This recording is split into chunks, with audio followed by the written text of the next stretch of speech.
Hello friends, चलते हैं अपने मेन टॉपिक की तरफ जो है डीनॉर्मलाइजेशन।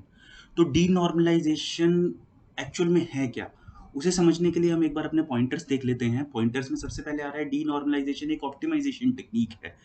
ऑप्टिमाइजेशन टेक्निक किस सेंस में है? हम इसके अंदर रिडंडेंट डेटा डाल रहे हैं। रिडंडेंट डेटा किस लिए डाल रहे हैं? ताकि रीडिंग ऑफ डेटा फास्ट हो जाए एंड जो हमारे जॉइंस लगने में जो हमारा प्रोसेसिंग टाइम वेस्ट होता है, जॉइन लगाने में दो टेबल्स के बीच में जो हमारा प्रोसेसिंग टाइम वेस्ट होता है, उस टाइम को हम यूज कर सकें, उस टाइम को रिड्यूस कर सकें और हमारा डेटा जो है वो इजीली एंड यूजर को in the form of reports dashboards easily render हो सके, इजीली डिस्प्ले हो सके।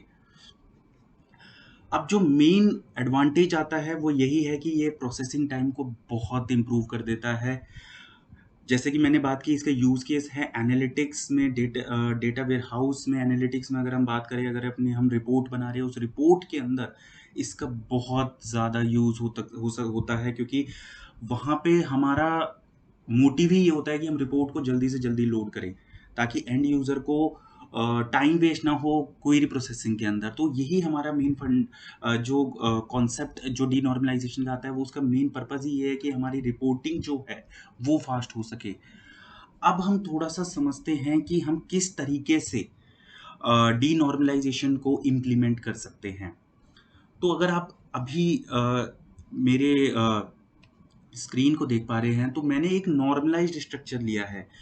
सबसे पहले नॉर्मलाइज्ड स्ट्रक्चर क्या होता है, नॉर्मलाइज्ड स्ट्रक्चर के बारे में डिटेल में इसको हम किसी और वीडियो में समझेंगे, क्योंकि नॉर्मलाइज्ड स्ट्रक्चर अपने आप में एक पूरा कॉन्सेप्ट है। अभी के लिए आप ये समझ लीजिए, हमारा जो database है that is there in the normalized form. Now what we need to do, we need to implement this denormalized structure over that. तो इसके अंदर हमें क्या करना है? अभी हमारे पास 3 टेबल्स हैं। अगर आप देखें, इसमें मेरी सेल्स टेबल है, प्रोडक्ट टेबल है एंड सेल्स एजेंट टेबल है, जिनके बीच में जॉइंस लगे हुए हैं। वन टू मैनी जॉइन है सेल्स एजेंट और सेल्स के बीच में, और सिमिलरली प्रोडक्ट और सेल्स के बीच में भी वन टू मैनी जॉइन है। एक प्रोडक्ट मल्टीपल टाइम सेल हो सकता है और एक एजेंट मल्टीपल टाइम सेल्स कर सकता है। इसी वजह से इनका वन टू मैनी रिलेशनशिप है सेल्स टेबल में। अब अगर हमारे को कोई रिपोर्ट बनानी है जिसमें ये देखना है कि कौन सा एजेंट कितनी सेल करता है या कौन सा प्रोडक्ट कितनी बार सेल हुआ, इस टाइप की रिपोर्ट अगर हमें बनानी है विद नॉर्मलाइज्ड स्ट्रक्चर, तो वो बहुत ही टाइम कंज्यूमिंग होगा। उसके अंदर हमें जॉइन लगाने पड़ेंगे, और अगर सेल्स टेबल बहुत बड़ी है तो उस केस में, अगर बहुत ही मिलियंस ऑफ रोज हैं, तो उस केस में रिपोर्ट डिस्प्ले होने में काफ़ी टाइम लगेगा।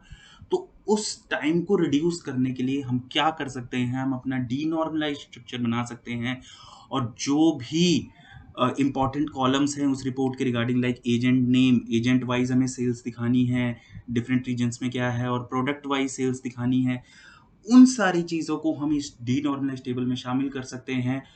और जब रिपोर्ट बना रहे हैं, उस रिपोर्ट में हम इस टेबल को रेफरेंस करेंगे और इस टेबल के थ्रू हम अपने फाइनल रिपोर्ट को दिखाएंगे, जिससे कि हमारा रिपोर्ट डिस्प्ले टाइम काफ़ी फास्ट हो जाएगा। तो यही एक मेन यूज़ केस रहेगा हमारा डीनॉर्मलाइज्ड टेबल्स का। तो मुझे आशा है कि आपको ये डीनॉर्मलाइजेशन का कॉन्सेप्ट समझ आया होगा। अगर आपके कोई फीडबैक है, कोई इम्पॉर्टेंट कॉन्सेप्ट इस डीनॉर्मलाइजेशन कॉन्सेप्ट के बारे में अगर आप और समझना चाहते हो, तो मैं और फ्यूचर में कोशिश करूँगा इसके बारे में और डिटेल में बताने का। और अगर आपका कोई क्वेरी है तो आप कमेंट सेक्शन में डाल सकते हैं। आज्ञा दीजिए, धन्यवाद, थैंक यू।